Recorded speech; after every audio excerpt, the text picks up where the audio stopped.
बिहार के मधेपुरा पहुंची है।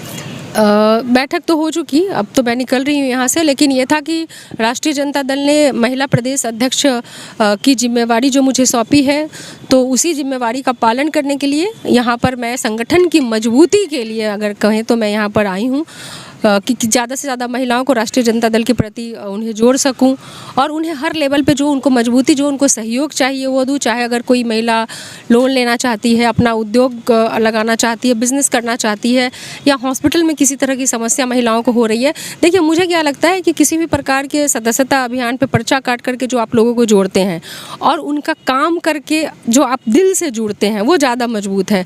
तो राष्ट्रीय जनता दल की महिला, आप ये कह लें कि कमांडो जो है वो तैयार हो चुकी है महिलाओं के, एक एक बिहार की महिलाओं का दिल जीतने के लिए। चाहे वो दिल उनकी सुरक्षा प्रदान करके जीता जाए, अस्पताल में चिकित्सा की सुविधाएं ताकि वो दलाल के हाथों में ना जाएं और उनका सही तरीके से इलाज हो सके।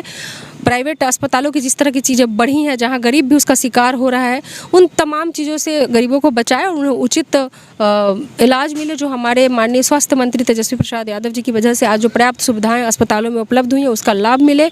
और उद्योग मंत्री हमारे समीर महासेठ जी, उन्होंने कई तरह की योजनाएं लाई हैं जिसमें कि महिलाएं जो है अपना रोजगार, स्वरोजगार ले सकती हैं, लोन ले सकती हैं, कर सकती हैं।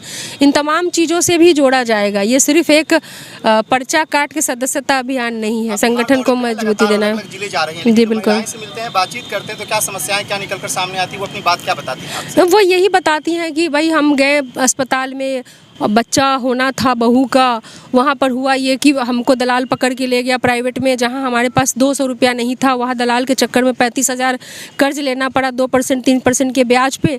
तो इनको कैसे बचाया जाए, क्योंकि सुविधाएं तो सरकारी अस्पताल में है। सदर अस्पताल में भी सिजेरियन ऑपरेशन, हर सदर अस्पताल में सिजेरियन ऑपरेशन भी हो रहे हैं नॉर्मल के साथ साथ। तो क्यों जाएं गरीब महिलाएं प्राइवेट में? जाएं जिनके पास पैसा है, उनको किसी ने रोका नहीं है। लेकिन जो कर्ज लेके जाती हैं, जो 3% 4% पे ब्याज लेके जाती हैं, ये दुखदाई है, ये नहीं होना चाहिए है। 2024 की अगर बात करें तो किस तरीके से भाजपा की सरकार के द्वारा उन्हें धोखा दिया गया, किस तरीके से उन्होंने धोखा खाया है। चाहे वो बहुत हुई महंगाई की मार, अब की बार मोदी सरकार कह करके 450 का सिलेंडर आज 1250 कर दिया, या जिन्होंने महंगाई हटाने की बात की थी, गरीबी हटाने की बात की थी, मगर ये गरीबी हटाने वाली सरकार ने गरीबों को ही मिटा दिया। न रहेगा बांस न बजेगी बांसुरी, न रहेगा गरीब जिंदा, न कोई डिमांड करेगा। तमाम तरह के वादे, जो 2023 तक पक्के मकान की बातें हो, किसानों की आय दुगनी की बात हो, 2 करोड़ नौकरी देने की बात हो, सभी जगहों पे भारत की लोगों ने धोखा ही खाया है। तो अब उनके पास मुंह नहीं है किसी भी प्रकार का कि किस मुंह से वो वोट मांगने आएंगे। तो अब तरह तरह के बाबाओं को लेकर के आ रहे हैं कि अब बाबा उनके लिए ब्रांडिंग करेंगे। तो बाबा अब पूजा के लिए नहीं बल्कि भाजपा के ब्रांडिंग के लिए यूज किए जा रहे हैं। ये सब दुर्भाग्य है। और जिस तरह से महंगाई की मार है उसका सबसे ज़्यादा सफ़र अगर कोई कर रही है तो वो आज की महिला कर रही है, क्योंकि उसे किचन में एक एक चीज़ का हिसाब रखना होता है।